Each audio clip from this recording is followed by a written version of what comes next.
हुकूमत ने पेट्रोल 1 रुपया सस्ता कर दिया। डीजल की कीमत बरकरार। पेट्रोल की नई कीमत 254 रुपये 63 पैसे फी लीटर मुकर्रर। वजारत खजाना ने नोटिफिकेशन जारी कर दिया। हाई स्पीड डीजल की कीमत 258 रुपये 64 पैसे पर बरकरार रहेगी। मट्टी के तेल की कीमत का नोटिफिकेशन में कोई जिक्र नहीं किया गया। पेट्रोल की कीमत में कमी का इतलाक आज से हो गया।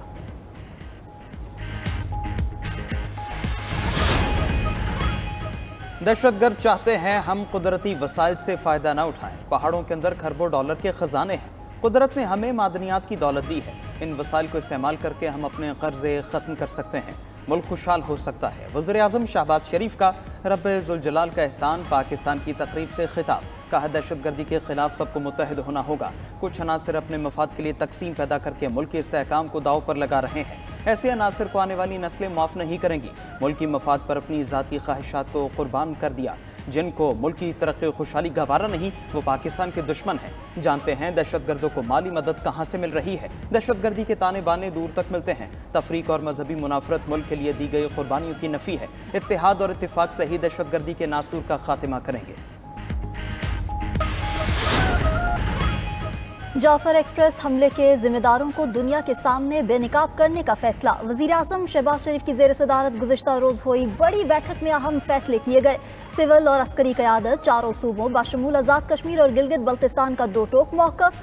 रिवायती और डिजिटल मीडिया पर मुल्क दुश्मन मुहिम का मुंह तोड़ जवाब दिया जाएगा। नेशनल एक्शन प्लान के तहत कौमी बयानिए को मजबूत करने पर इत्तफाक। कौमी बयानिया कमेटी को शरपसंदों के खिलाफ मौसर बयानिया बनाने की हिदायत। मुल्की सलामती और हम आहंगी के लिए तमाम सूबों का ताउन और रवाबित बढ़ाने पर भी इत्तफाक किया गया। झूठी, डीप फेक और दीगर गैर मुसद्दिका मालूमात का हकाइक से भरपूर जवाब दिया जाएगा। फिल्मों और ड्रामों में कौमी मौज़ूआत अपनाए जाएंगे। कौमी बयानिए के लिए डिजिटल मीडिया पर भी मवाद नशर किया जाएगा। कौमी निसाब में दहशतगर्दी के हवाले से आगाही शामिल होगी।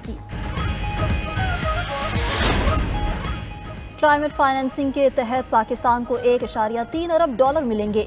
IMF डायरेक्टर जोली कोजिक ने तस्दीक कर दी। IMF डायरेक्टर का कहना है कि पाकिस्तान से क्लाइमेट फाइनेंसिंग पर बातचीत कामयाब रही। 1.3 अरब डॉलर 28 माह में फराहम किए जाएंगे। पाकिस्तान को EFF प्रोग्राम में 7 अरब डॉलर एक साथ में मिलने हैं।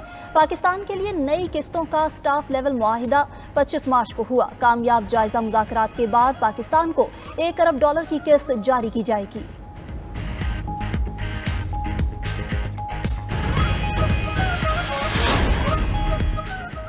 वज़ीर-ए-आज़म शहबाज शरीफ जल्द बिजली सस्ती करने का ऐलान करेंगे। रमा साल शरह सूद में मजीद कमी भी मुतवक्के है। इससे इक़्तिसादी तरक्की के लिए हालात मजीद बेहतर होंगे। वज़ीर ख़जाना मोहम्मद औरंगज़ेब का चीन के बाओ फोरम के दौरान ब्लूमबर्ग को इंटरव्यू। कहा सस्ती बिजली से मैन्युफैक्चरिंग सेक्टर को फ़रोग़ मिलेगा। आइंदा बजट में टैक्स का दायरा वसी किया जाएगा। रियल स्टेट, रिटेल और ज़राअत को टैक्स निज़ाम में लाएंगे। मैन्युफैक्चरिंग सेक्टर पर गैर ज़रूरी टैक्सेस का बोझ कम करेंगे। रमा साल हुकूमत पहला पांडा बॉन्ड जारी करेगी।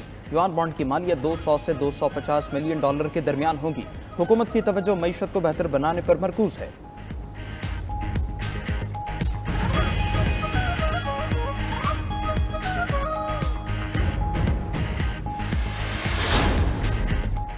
वफाकी हुकूमत की बिजली 1 रुपये 71 पैसे फ़ी यूनिट सस्ती करने की दरख्वास्त नेपरा अथॉरिटी हुकूमत की दरख्वास्त पर 4 अप्रैल को समाअत करेगी। हुकूमत की बिजली की कीमत में कमी का इतलाक अप्रैल ता जून 2025 के लिए करने की तजवीज़। के इलेक्ट्रिक सार्फिन को भी 1 रुपये 71 पैसे फ़ी यूनिट रिलीफ मिलेगा। ये रिलीफ कैप्टिव पावर प्लांट्स पर लेवी से हासिल रेवेन्यू से दिया जाएगा। IMF भी हुकूमत को बिजली सस्ती करने की मंजूरी दे चुका।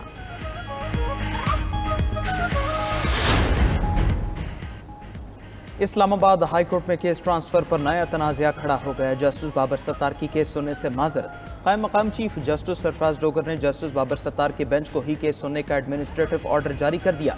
जस्टिस बाबर सत्तार ने कायम मकाम चीफ जस्टिस के इख्तियारात पर सवाल उठाते हुए जुडिशल ऑर्डर जारी कर दिया। जस्टिस बाबर सत्तार ने डिप्टी रजिस्ट्रार को केस दोबारा नए बेंच के सामने मुकर्रर करने की हिदायत कर दी। तहरीरी हुक्मनामे में लिखा कि 14 मार्च को इस अदालत ने केस किसी दूसरे बेंच के सामने मुकर्रर करने के लिए वापस भेजा। नाकाबिल फहम तौर पर केस की फाइल दोबारा इसी अदालत को भेज दी गई है। चीफ जस्टिस के इंतजामी साइट पर रिमार्क्स के साथ फाइल भेजी गई। यही बेंच केस को सुनेगा। केस वापस उस अदालत को भेजना चीफ जस्टिस ऑफिस या रजिस्ट्रार के स्टाफ की गैर दानिस्ता गलती होगी।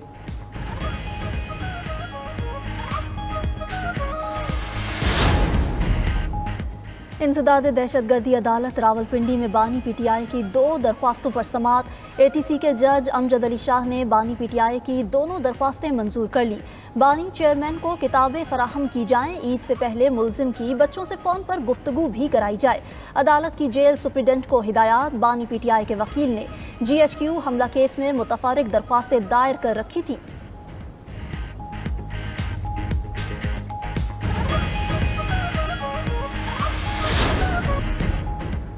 अमरीकी सदर डोनाल्ड ट्रंप का व्हाइट हाउस में इफ्तार डिनर। पाकिस्तान समेत दीगर मुस्लिम ममालिक के सफीरों और सिफारती अमले की शिरकत। ट्रंप ने इलेक्शन में हिमायत करने पर मुस्लिम कम्युनिटी से इजहार तशक्कुर किया। कहा, इफ्तार की रिवायत खुशियां बांटने और अमन का पैगाम देती है। मुस्लिम कम्युनिटी से किए वादों की पासदारी कर रहे हैं। मशरिक़ वस्ता में पायदार अमन के लिए भरपूर सिफारती कोशिशें जारी हैं। कोशिश है गजा जंग का जल्द अज जल्द खात्मा हो।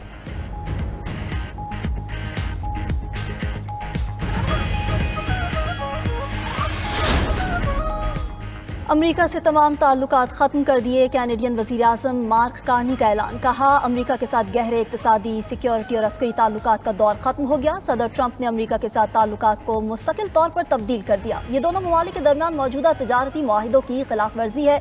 मुस्तक़बिल में किसी भी तजारती मुआहिदे के बावजूद वापसी का कोई रास्ता नहीं होगा।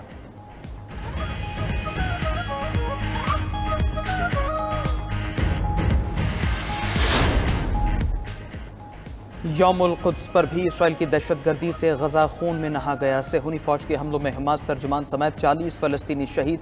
अब्दुल लतीफ़ अल क़नुआ की जबालिया में शहीद किया गया। रिपोर्ट के मुताबिक गजा में तबाहशुदा इमारतों के मलबे तले 10,000 लाशें मौजूद हैं। गजा की सख्त नाकाबंदी के बायस शदीद ग़िज़ाई बहरान है। लाखों फ़लस्तीनियों का सहर इफ्तार में बॉयल सब्जियों पर गुजारा। उधर तबाहल फ़लस्तीनियों ने ईद की तैयारियां भी शुरू कर दी। ख़वातीन ने महदूद वसाइल में गजा के उम्र मुख्तार बाजार में चूड़ियाँ और दीगर अशिया खरीदी।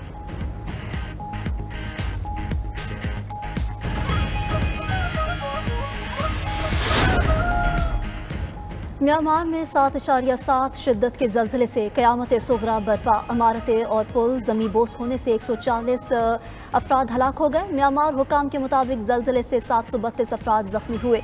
अमरीकी जियोलॉजिकल सर्वे के मुताबिक ज़लज़ले की शिद्दत 7.7 और गहराई 10 किलोमीटर थी। ज़लज़ले का मरकज़ म्यांमार के शहर मुंडाले से 17.2 किलोमीटर के फासले पर था।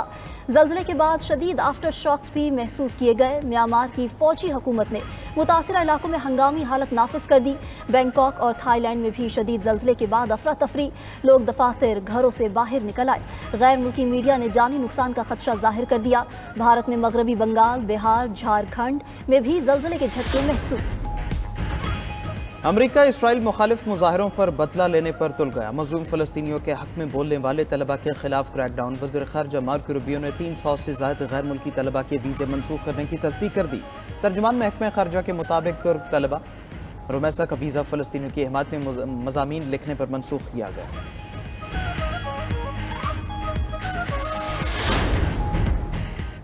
गाड़ियों पर अमरीकी टैरिफ के निफाज पर जापान और कनाडा बरहम। जापानी वज़ीर आज़म ने कहा कि अमरीका में हमारी सबसे बड़ी सरमायाकारी है। तमाम ममालिक पर एक जैसा टैरिफ लगाना हैरानकुन है। कैनेडियन वज़ीर आज़म ने टैरिफ को बराह रास्त हमला करार दे दिया। तजारती कशीदगी के बाद अमरीका और कनाडा के दरमियान फ़्लाइट बुकिंग में 70% कमी आ गई।